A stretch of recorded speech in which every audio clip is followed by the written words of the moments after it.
Soy Carlos Agüillo, me dedico a la enseñanza, soy profesor de historia y también soy militante de diferentes movimientos, principalmente en estos momentos de la asociación y del sindicato 25 de marzo.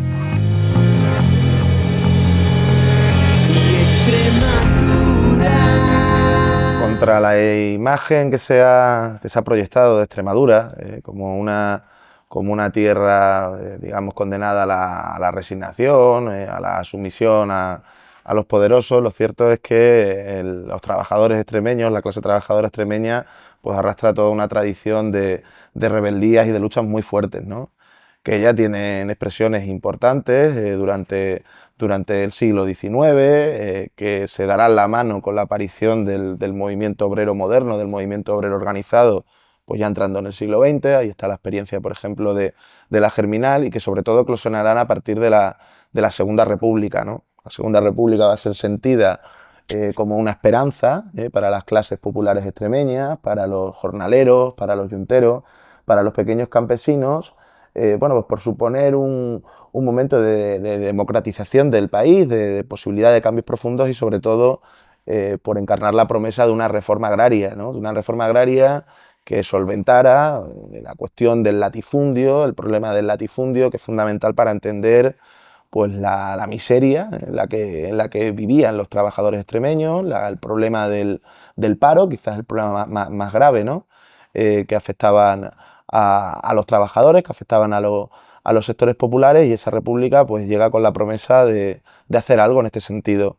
¿Qué sucede? Que la reforma agraria tiene un ritmo de aplicación muy lento y que el movimiento obrero enseguida empuja, presiona, lucha para que aquellas promesas se materialicen en la práctica, ¿no? Todo ello viene acompañado de un gran desarrollo de la organización del movimiento obrero, ¿no?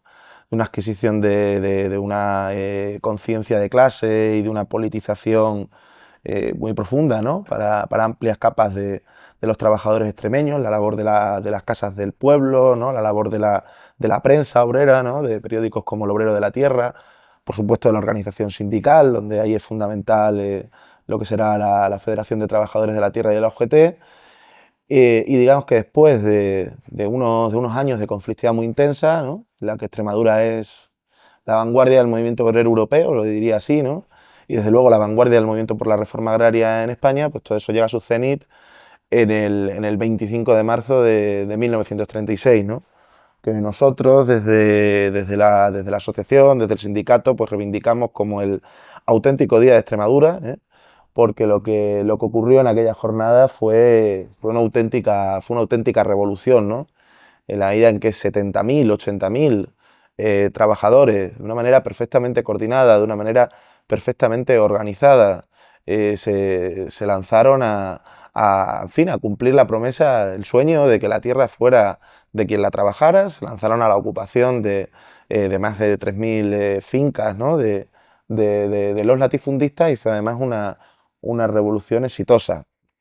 Claro, de ahí, del éxito que tiene el 25 de marzo, viene, como señala, por ejemplo, como señalan historiadores de Francisco Espinosa, como Francisco Espinosa tiene mucho que ver luego con lo que va a ser el golpe de Estado el 18 de julio, ¿no? Al menos en mi opinión, el golpe es un golpe al servicio de las oligarquías en general y posiblemente de la clase terrateniente en particular, ¿no? Es un golpe en el que todo el movimiento por la reforma agraria es uno de los factores fundamentales que llevan a él, ¿no? Una de sus causas principales. Y lo cierto es que los golpistas, ¿no? Y los sublevados, los fascistas, pues se van a ensañar especialmente con las regiones de latifundio y particularmente con Badajoz, ¿no? Badajoz es, según los datos, la segunda provincia con más represaliados en relación a sus habitantes, por detrás de Córdoba, y puede que sea la primera. Todavía las investigaciones están en curso. Aquí la columna Yahweh comete unas carnicerías tremendas, ¿no? Al paso de los pueblos que habían quedado en manos de la República, ¿no? Y que a lo largo de los meses de agosto pues eran siendo tomados por los fascistas. Todos conocemos la matanza, ¿no? De la Plaza de Toros de Badajoz del 14 de agosto.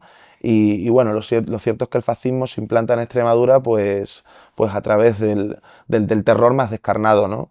Eso evidentemente hará que durante unos años, durante la posguerra, pues las posibilidades de un movimiento de oposición antifranquista sean difíciles, ¿no?, de desarrollar, ¿no?, debido a que pues se ha liquidado físicamente a los sectores más avanzados, más dispuestos, más combativos del movimiento obrero, se han destruido las organizaciones, se ha destruido toda la cultura que había generado el movimiento obrero, pues ha intentado destruir por lo menos, pero con todo y con ello el testigo continuará a través de gentes que marchan a otras regiones de España y que participan en los primeros conatos del movimiento obrero en Cataluña, por ejemplo, o en el País Vasco, a través también de la resistencia armada, de la guerrilla, ¿no?, que por ejemplo en la provincia de Cáceres tendrá importancia, y todo ese hilo de luchas, de resistencia que el terror había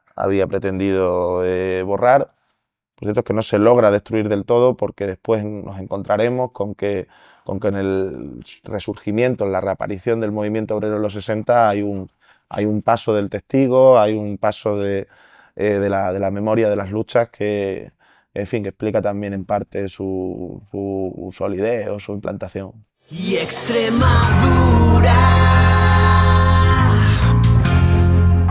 Bueno, la política agraria del franquismo se inicia con una auténtica contrarreforma, o incluso se podría hablar de una contrarrevolución agraria, ¿no? Frente a algunas proclamas demagógicas que hacían, por ejemplo, sectores falangistas que hablaban de que iban a resolver la cuestión del latifundio desde la justicia social, ¿no? Lo cierto es que, y ahí están testimonios de don Ronsoro, ¿no?, el primer presidente del Servicio Social para la Reforma de la Tierra.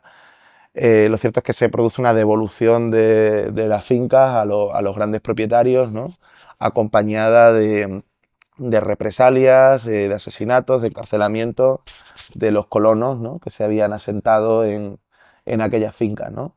Entonces digamos que la solución inicial, ¿no?, o la iniciativa principal, primera, que toma el franquismo en relación a la cuestión del latifundio es la protección de los intereses de la clase terrateniente, ¿no?, desmontando todo lo que se había hecho durante los años de la República y las ocupaciones de fincas de 1936, ¿no? A partir de ahí, ¿qué sucede? Que la cuestión social en Extremadura pues sigue teniendo una profundidad enorme, ¿no? Los años 40 son años de desahucios de yunteros masivos, ¿no? Estos ya se habían iniciado durante la República, pero la resistencia del movimiento jornalero lo frena, ¿no? La resistencia del movimiento obrero los paraliza. Esos desahucios vuelven a extenderse durante los años 40, 50, son años también de caída de los salarios en general de toda la clase trabajadora, ¿no?, y también de los trabajadores del campo. Son años, como todos sabemos, bueno, pues de miseria, de hambre. Y de alguna manera el franquismo tiene que vender una solución, un remedio de reforma agraria, que es en lo que va a consistir el Plan Badajoz, ¿no? El Plan Badajoz viene a decir que frente a una reforma agraria utópica o imposible, ¿no?, como la que planteaba el movimiento obrero en los años 30, van a hacer una reforma agraria sensata, ¿no?, asociada a las transformaciones de tierras de secano en tierras de regadío, asociadas a grandes obras hidráulicas, como pueden ser pues los pantanos de Montijo, del Cíjara, de Orellana, etcétera, etcétera, ¿no? Lo que ocurre es que este plan Badajoz va a ir acompañado de una redistribución de la tierra muy mínima o prácticamente nula. Son apenas 5.000 y pico, 6.000 los colonos asentados por el INC, por el Instituto Nacional de Colonización. Esto es un número, una cifra muy pequeña, ¿no?, comparado con las personas que se podían haber visto beneficiadas de la reforma agraria durante los años republicanos. Es además un plan que se hace protegiendo en todo momento los intereses de la clase terrateniente, comenzando por las 125 hectáreas, ¿no?, exentas, que no se les podían expropiar de alguna manera, y por otros muchos procedimientos que harán que, en suma, mantengan el grueso de la propiedad, logrando además que se le transformen unas tierras de secano en unas tierras de regadío gratis, ¿no? Entonces, claro, ¿quién es el beneficiario, el mayor beneficiario al menos del Plan Badajoz en última instancia? Pues los grandes propietarios, los grandes terratenientes. El Plan Badajoz es un parche, ¿no? Un parche que no soluciona el problema del paro agrícola, que no soluciona el problema del subdesarrollo. En última instancia, la propuesta que va a ofrecer a Extremadura, a las regiones del latifundio y el franquismo, no va a ser otra que la emigración masiva a las regiones industriales del país principalmente, ¿no? Y en menor medida al extranjero. Una migración que será una auténtica sangría, ¿no? Que Extremadura pasa de 1.300.000 personas en el año 59 aproximadamente a apenas 1 millón en torno al año 75. Se marchan cientos de miles de personas literalmente de la región. Eso también contribuye a esa desarticulación de las luchas, de la memoria del movimiento obrero de la que estábamos hablando antes, ¿no? Y junto a la migración, pues hacer de estas zonas periféricas de España, ¿no? Regiones dependientes, regiones subalternas, ¿no? Condenadas a una inserción dentro del capitalismo español en la que proporcionan energía barata, materias primas baratas, alimentos baratos. En suma, no ofrece el franquismo una propuesta que implique progreso, mejoras para dignificación de las condiciones de vida, ¿no? de las clases populares en Extremadura. Ocultarán el gemido de su garganta. En mi opinión, el franquismo es un régimen de clase, un régimen que está al servicio de terratenientes, industriales, financieros, la Iglesia, ¿no? De unos intereses muy concretos, y precisamente por esa naturaleza oligárquica va a ser un régimen también profundamente impopular, ¿no? Desde luego durante los años 40 y 50, sin ninguna duda, ¿no? Que se sostiene a base del terror, a base de los fusilamientos, a base de meter en la cárcel a una parte importante de la clase obrera, ¿no? Al menos a la parte más decidida, combativa de la clase obrera, de los trabajadores. Lo que sucede es que a partir más o menos de mediados de los años 50 y sobre todo si se quiere poner una fecha de referencia en 1959 con el plan de estabilización, pues quizás el franquismo entra en otra fase, ¿no?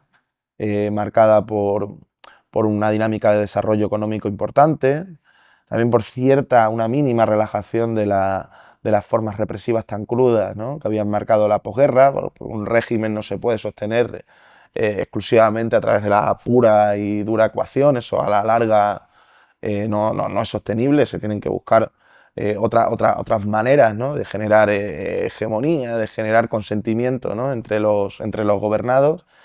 Y curiosamente este desarrollo, estos éxitos relativos que tiene la dictadura a partir de los años 60, que en principio le sirven como fuente de legitimación, al final se van a acabar volviendo en su contra, ¿no? Porque esas mínimas rendijas de libertad que se pueden abrir con la ley de prensa del 62 o con la práctica de las elecciones sindicales, por ejemplo, en el año 66, van a ser aprovechadas por la oposición, ¿no? Y porque además el desarrollo genera nuevos focos industriales, ¿no? En los que aparece una clase obrera joven, ¿no? Pero que también tiene conexiones con toda la tradición de luchas que le preceden, ¿no? De las generaciones anteriores. Una clase obrera joven que enseguida se va a mostrar muy dispuesta a la lucha, muy dispuesta al combate, que va a poner en pie ese gran movimiento asambleario, creativo, sociopolítico que va a ser Comisiones Obreras, un auténtico movimiento de masas, ¿no? Porque también ese desarrollismo va a dar lugar a barrios en las grandes ciudades, ¿no? Producto de la migración, donde falta de todo, donde falta alcantarillado, asfaltado, servicios, y la gente también va a pelear, ¿no? Y porque, por citar el otro gran movimiento, la otra gran pata de la oposición antifranquista, la difusión de la enseñanza media y universitaria, al menos entre las capas medias del país, pues también va a generar un movimiento estudiantil potente, ¿no? Entonces, digamos que el desarrollo, ¿no? Los éxitos, entre comillas, de la dictadura van a acabar siendo su sepulturero, ¿no? Porque van a propiciar el desarrollo de un movimiento de oposición antifranquista, pues crecientemente organizado, donde además las reivindicaciones económicas o parciales que se pueden sostener enseguida se dan la mano con una lucha directa contra el Estado, contra el régimen. El carácter dictatorial que tiene el régimen impone esto, donde había una conexión también muy importante con los partidos políticos de oposición, principalmente el Partido Comunista, ¿no? Pero también otros grupos que podían existir a su izquierda, ¿no? Y entonces digamos que los años del desarrollismo, sobre todo en su etapa final, pues van a ser un momento en el que la dictadura le ve las orejas al lobo, ¿no? Y se ve muy presionada por la lucha, ¿no? por la movilización. Esto naturalmente también llega a Extremadura, ¿no? Quizás no es uno de los territorios como pueda ser Asturias o como pueda ser el País Vasco, como pueda ser Barcelona, donde la solidez, la extensión de ese movimiento obrero estudiantil o vecinal tenga más fuerza, tenga más arraigo, pero con todo y con ello, lo cierto es que los años 60 son años de reorganización del Partido Comunista, ¿no? En la provincia de Badajoz, de luchas obreras como la huelga del 61, de aparición de la organización sindical independiente en los pocos centros industriales que se crean, que aparecen en Extremadura, en la Corchera, por ejemplo, o en el Matadero de Mérida. Y bueno, yo creo que eso cuando va a eclosionar, sobre todo, ¿no? Esa labor larvada, esa labor callada que van a hacer muchos militantes, va a ser en los años de la transición donde aquí también llega un periodo de conflictividad fuerte, ¿no? Y de aspiración a transformaciones realmente profundas, ¿no? Campo de toros heridos que no braman. Ante el desarrollo de la oposición antifranquista, ¿no? Ante el crecimiento del movimiento obrero, de la protesta estudiantil, de las luchas en los barrios, la primera respuesta que da la dictadura es la represión, ¿no? Van a proclamarse a lo largo de los años 60 varios estados de excepción, y también en los años 70, algunos generales, otros focalizados en ciertas provincias, por ejemplo, en las provincias vascas, ¿no? En Vizcaya. Pero a la vez que se está apostando por esa salida represiva, que en algunos momentos llega a suponer una marcha atrás en las tímidas tendencias al aperturismo, ¿no? Que se han podido abrir a inicios de los 60, ¿no? El año 75 es un año de represión salvaje que culmina con los famosos fusilamientos, ¿no? Del 27 de septiembre. A la vez que se está realizando esa represión, yo creo que el propio régimen prepara, ¿no? Una posible adecuación de las formas, del modelo político, ¿no? Que se ha implantado a partir del triunfo de la sublevación, para homologarlo a los países europeos y sobre todo para garantizar que las élites económicas, ¿no? Que estaban detrás del régimen pues pudieran mantener esa posición en un futuro contexto, ¿no?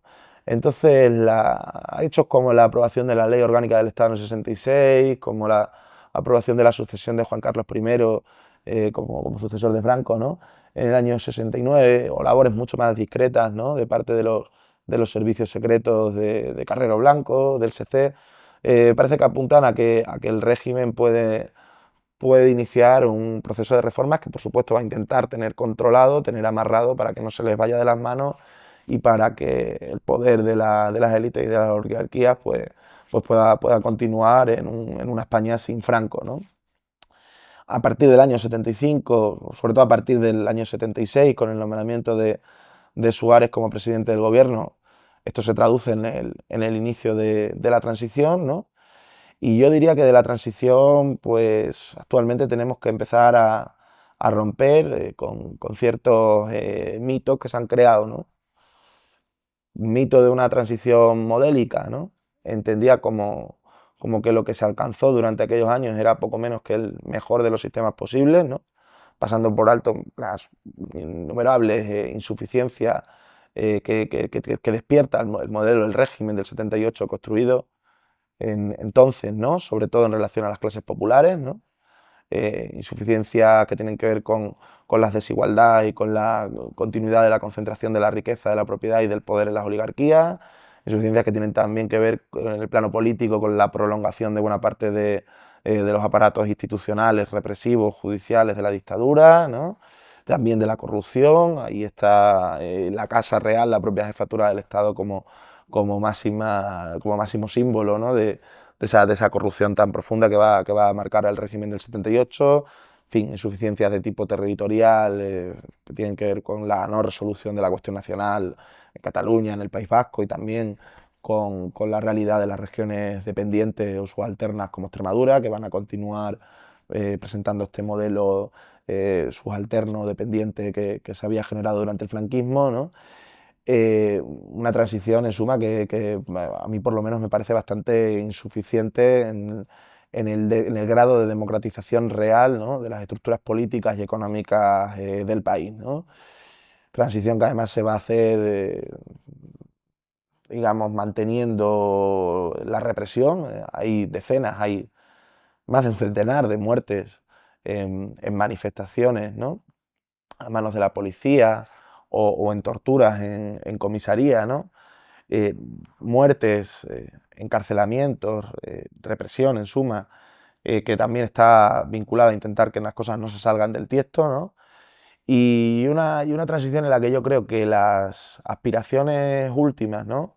que, que presentaban los movimientos de oposición al franquismo, pues no llegan a materializarse, ¿no?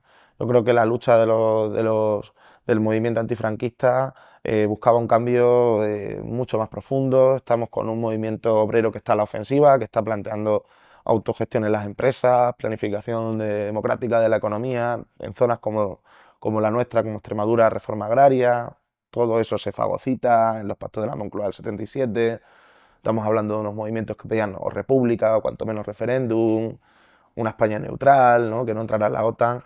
Y al final lo cierto es que los franquistas, las élites, juegan bien sus cartas y logran limitar bastante el alcance del proceso.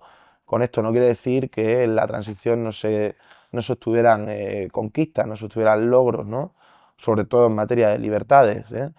Pero creo que ahí hay que también poner el hincapié en que los grandes protagonistas de estos logros, de estas conquistas, por pequeñas que sean, no son los reformistas del franquismo que de alguna manera se levantaran un día fascistas se acostaran un día fascistas, ¿no? y se levantaran demócratas, sino que fue el empuje de la calle, de la movilización, el que logró arrancar estas concesiones e incluso en algunos casos, por ejemplo el de la amnistía, que se llegara más lejos de lo planeado por la propia dictadura, ¿no? Soledad llena de encinas sobre campos con veredas. Me gusta mucho una cita de Rodolfo Walsh, ¿no? un periodista argentino que luchó contra la dictadura de Videla, ¿no? Que decía que las clases dominantes siempre han buscado que los oprimidos, cuando se lancen a sus luchas, cuando planteen sus reivindicaciones, lo hagan olvidando todo el legado que les precede, ¿no? pretendiendo borrar nuestra memoria. Frente a eso, yo creo que tenemos que esforzarnos en reconstruir un hilo rojo, ¿no? que nos aporte a las nuevas generaciones de militantes, de personas que estamos en la pelea, pues todo un caudal de experiencias muy ricas, de lecciones, también posiblemente de insuficiencias con las que haya que ser crítico, pero siempre con el objetivo de tender un puente entre ese pasado rojo, combativo, rebelde, ¿no? El actual presente de lucha y el futuro al que aspiramos, que con todos los cambios que han podido suceder, en el fondo sigue siendo el mismo, sigue siendo el de alcanzar una sociedad sin clases y sin amos, ¿no? y sin explotadores y sin explotados, ¿no? En cuanto a la concepción de la historia, a mí tengo como referencia sobre todo a dos grandes historiadores, ¿no? Podría citar más, pero sobre todo quizás la referencia principal que tengo son estos dos. Por un lado, Moreno Fraginal, un historiador cubano que hizo un librito dirigido precisamente a esto, a analizar cuál es el papel que tiene que tener la historia, y él lo tituló La historia como arma, ¿no? Porque él entendía que el objetivo de de esta disciplina, pues no es el diletantismo, no es la erudición por la erudición, ni por supuesto la búsqueda de esa objetividad a través del justo término medio, ¿no? Que no deja de ser otra subjetividad al servicio del poder, ¿no? Y de los relatos dominantes, sino que consideraba que si tenía una función la historia era la de contribuir a una transformación social emancipatoria, ¿no? Entonces yo creo que sin perder rigor, ¿no? Sin dejar de ser riguroso, nosotros tenemos que apostar por una historia subjetiva, subjetivamente rigurosa, que se sitúe al servicio de los de abajo y de su liberación y de su emancipación. Y la otra referencia para mí es E.P. Thompson, ¿no? Cuando planteaba que tenemos que romper, que tenemos que superar esa historia centrada en los grandes personajes, en los ámbitos exclusivamente, vamos a decir, institucionales, ¿no? Para poner nuestra mirada en el trabajador, la trabajadora, el jornalero, el estudiante, el ama de casa, la gente sencilla, normal y corriente, la gente de abajo, una historia desde abajo, que pues yo creo que son los grandes protagonistas. Lo vemos en la transición, ¿no? En la transición al final, en el discurso sobre la transición se ha construido un discurso elitista donde parece que todo lo hicieron Juan Carlos I, Suárez, Carrillo y para de contar, ¿no? Y no es verdad, ¿no? Sin el empuje, sin las luchas de la calle, con sus victorias y también con sus derrotas, ¿no? Pues no hubiera tenido lugar esa superación, a mi juicio muy insuficiente, del franquismo.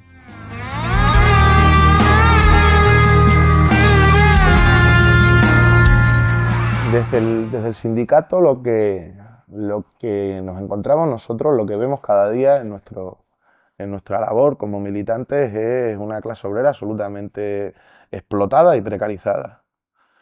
Frente a algunos discursos que se han extendido incluso entre personas que pudiéramos considerar compañeros, ¿no?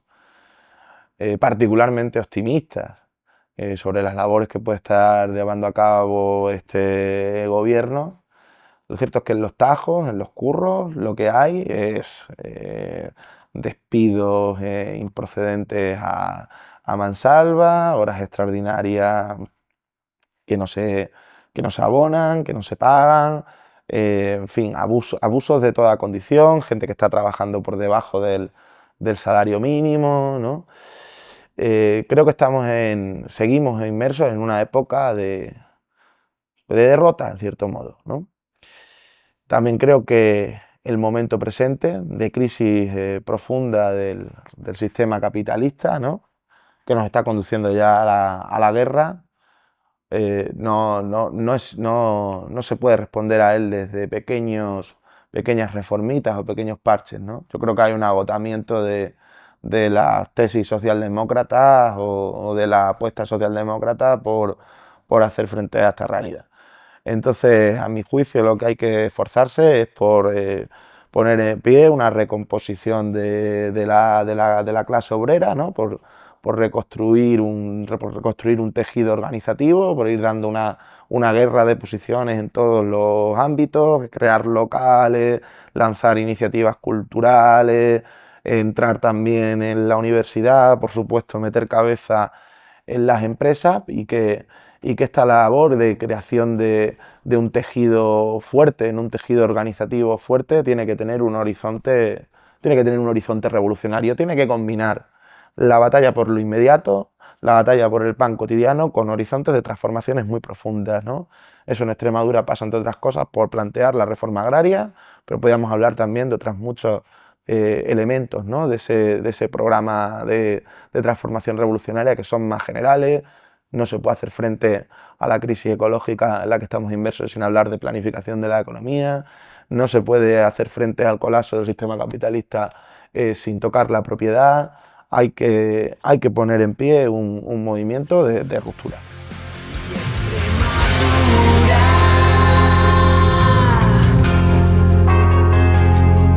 Extremadura.